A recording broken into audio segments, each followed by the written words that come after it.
Hi, I am Abdul Hadi.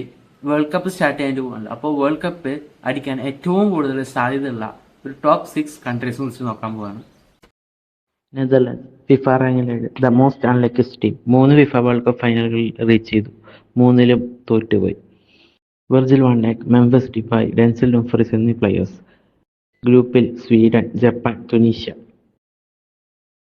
Portugal FIFA റാങ്കിങ്ങിൽ 5. അവരുടെ biggest strength അവരുടെ മിഡ്ഫീൽഡാണ്.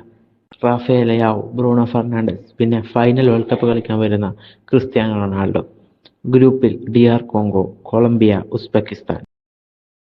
അർജന്റീന ഫിഫ റാങ്കിങ്ങിൽ 3. The defending champions. തന്റെ ഫൈനൽ വേൾഡ് കപ്പ് കളിക്കാൻ വരുന്ന ലയണൽ മെസ്സി, കൂടെ അൽവാറസും എമി മാർട്ടിനസ്. ഗ്രൂപ്പിൽ Algeria, Austria, Jordan. Brazil FIFA റാങ്കിങ്ങിൽ 6. 5 വേൾഡ് കപ്പുകൾ വിൻ ചെയ്തു. വിനീഷ്യസ് ജൂനിയർ, റഫീഞ്ഞ, പിന്നെ ചിലപ്പോൾ ലാസ്റ്റ് വേൾഡ് കപ്പ് കളിക്കാൻ പോകുന്ന നെയ്മർ. ഗ്രൂപ്പിൽ Morocco, Haiti, Scotland. France FIFA റാങ്കിങ്ങിൽ 2. അറ്റാക്കിംഗ് ആണ് അവരുടെ ഏറ്റവും വലിയ സ്ട്രെങ്ത്.